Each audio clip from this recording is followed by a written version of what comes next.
Fayyaar kafuun kam jirtu kabajamtoota daawwattoota Gullallee Miidiyaa Neetwoorkii odeessaalee keenya kan guyyaa irraa qabannee jirra.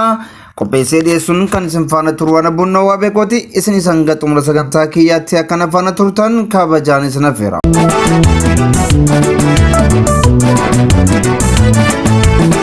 Gujii lixaatti waraanni bilisummaa Oromoo aleellaa raawwateen loltoota mootummaa hedduu barbadeessuun himamee jira.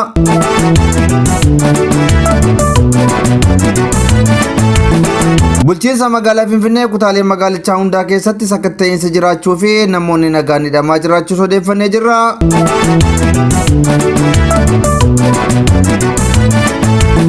Wallagga Lixaa aanaa Beegii keessatti dargaggoon lama mana amantaa Ortodoksii Tawaahidoo keessaa baafamuun waraana maafiyaa PPtiin ajjeefamuu odeeffannee jirra. Akkamitti wanta jedhu qindeeffannee jirra isin biraan geenya.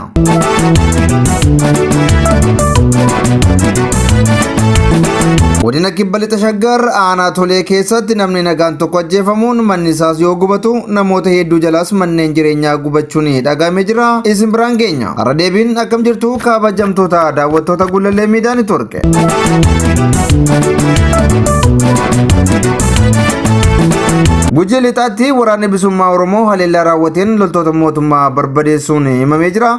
Waraanni bilisummaa Oromoo zoonii Kibbaa Gujii lixaa ona bulee horaa ganda Gaalee Magaadaatti loltoota mootummaa Itoophiyaa saganteessaaf imalaa turan aleeluun injifannoo argadheera jedhee jira. Godinichatti loltoonni mootummaa saganteessa taasisuun waraana bilisummaa Oromoo balleessaa jirra jechuun ibsa baasuun isaanii ni yaadatama. Waraanni bilisummaa Oromoo Gujii lixaa keessa socho'u loltoota mootummaa maqaa shanee balleessuu jedhuun namoota nagaas dararaa jiran aleeluun meeshaa fi loojistikii isaanii harkaa harcaasuun hedduus wareeguun kaan immoo boojii meeshaa waraanaa isaanii harkaa gurrachuu beeksisee jira. Waraanni bilisummaa Oromoo godina Gujii keessa socho'u kan yeroo kamiyyuu caalaa yeroo ammaa kana humnoota mootummaa irratti haleellaa raawwachuudhaan tarkaanfii jajjaboo irratti fudhachuudhaan injifannoo argachaa akka jiru gabaasaa turuun keenya ni yaadatama. Keessumaa guyyoota sadan darban keessatti Gujii lixaatti bakkoota garaagaraa keessatti waraanni bilisummaa Oromoo loltoota mootummaa da'oo godhachuudhaan haleellaa uummata nagaa fi akkasumas waraanicha irratti haleellaa raawwachuu socho'aa turan irratti tarkaanfii fudhateen loltoota mootummaa hedduu ajjeese kaan madeesse kaan immoo booji'ee jiraachuu gabaasuun keenya ni yaadatama. Keessumaa wal waraansa guyyaa kaleessaa fi har'a geggeeffameen godina Gujii lixaa keessatti haleellaa cimaan loltoota mootummaa mudachuu fi waraanni mootummaa sirreeffatu guddaa keessa seenuudhaan uummata nagaa goolaa akka jirtu odeeffanneeti jira. Bakkoota hundumaa keessatti waraanni mootummaa hoggaa waraana bilisummaa Oromootiin haleellaan irratti raawwatamu injifatamuudhaan bakkicha keessaa baqachuudhaan gara magaalaa deebi'ee jiraattota nagaa goolaa jira. Gochi kun gocha waraanni mootummaa yeroo hundumaa kan raawwatanidha.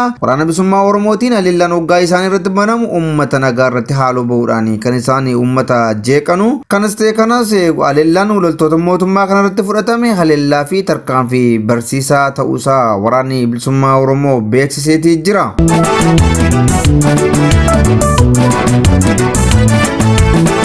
Maturee keenyatti aanuun bulchiinsa magaalaa Finfinnee kutaa magaalichaa hundaa keessatti sakatta'insi jiraachuu fi namoonni nagaan hidhamaa jiraachuun himamee jira.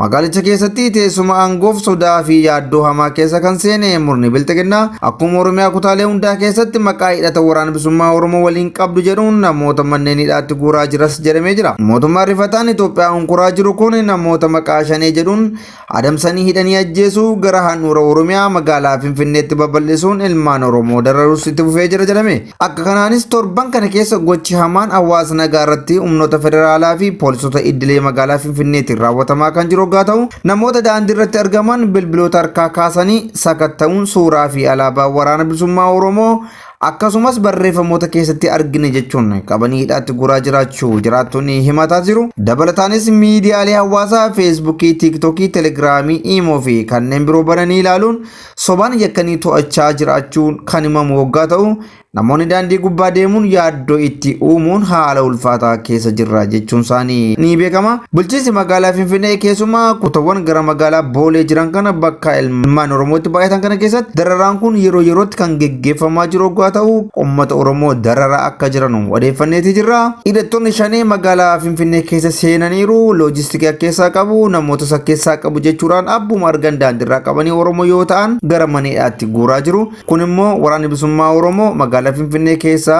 uummata siivilii fakkaatee bobbaafamee jira oduu jedhu odeessaati jiru. Bulchiinsi magaalaa Finfinnee qabata kanaanis namoota nagaa uummata siivilii dararaatii jira waraanni mootummaa. Haaluma kanaan jiraattonni magaalaa Finfinnee keessumaa guyyoota muraasa darban kana keessatti haalli jireenya isaanii ulfaata ta'uudhaan daandiirra deemuu sadarkaa sodaatan gubbaa ga'anii akka jiran himamaa jira.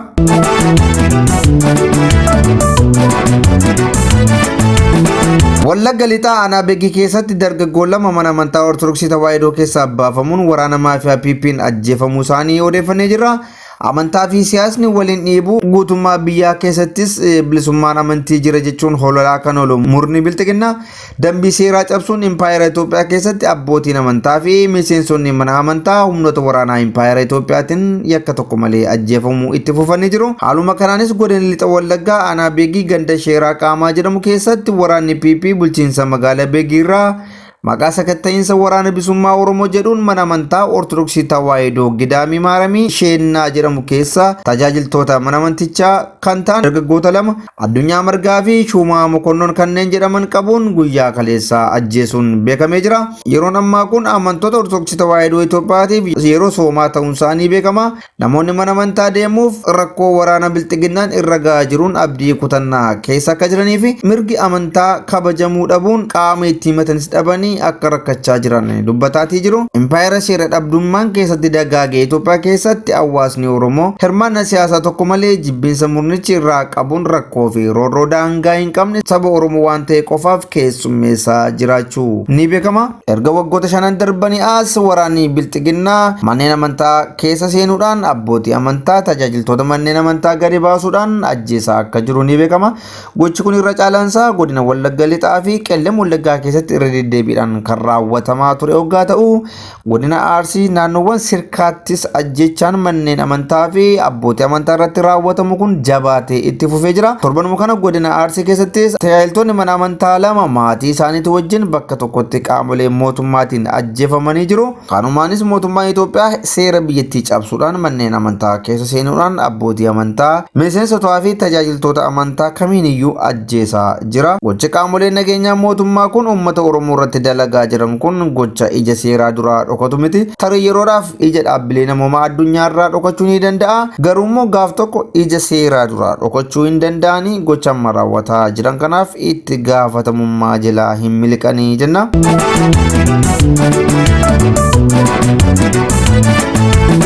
Maaturee keenya itti aanuun godina kibba lixa Shaggar aanaa Tolee keessatti namni nagaan tokko ajjeefamuun manni isaa soggaa gubatu namoota hedduu jalaas manneen jireenyaa gubachuun himamee jira. Waggoottan 6 darbaniif uummata Oromoo boqonnaa kan dhorkan murni bilxiginnaa fi hidhattoonni isaanii lafa socho'an hundatti hawaasa nagaa hojii idilee isaa gaggeeffatu maqaa waraana bilisummaa Oromoo nyaachistuu fi deeggartu jedhuun naasuu tokko malee irbaata rasaasaa gochuun ajjeesaatii turaniiru. Qabeenya inni qabus jalaa gubuu fi saamicha irratti raawwachuun hojii idilee loltoonni mootummaa kun dalagan ta'uunsaas beekamee jira. Gochoonni kunneen ija miidiyaa hawaasaa fi dhaabbata mirgoota namoomaa jalaa dhokachuun kan raawwatamaa jiru hoggaa ta'u sirni aangoo irra jirus afaan qawweetti amanuun akkasumas tuffii ilmaan Oromoof qabu ifatti mul'isuun qe'ee isaa irratti gocha dhala namaaf hin malle irratti raawwachaa jiraachuunsaa ni beekama.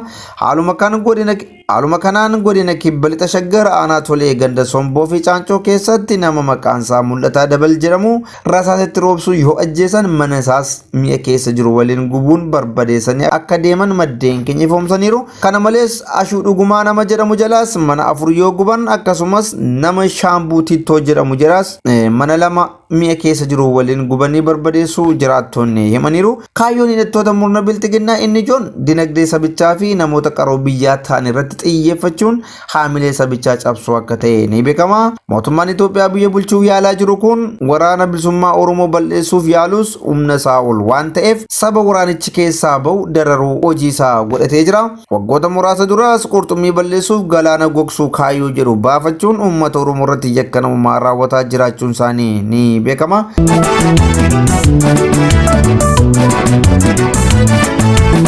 Ayyaani kabajamtoota daawwattoota Gullallee Miidiyaa Neetwoorkii odeessaaleen keenya kan guyyaatiif qabanne kanneen hangasii turanii qopheessee dhiyeessuun kan isin faana ture Abboonnaa Waabeekooti. Isinis qophiileen keenya yeroo hundumaa akka isin bira ga'aniif toora YouTube Gullallee Miidiyaa Neetwoorkii subscribe share like gochuun dagatinaa isiniin jenna. Wanta nu daawwattaniif galatooma.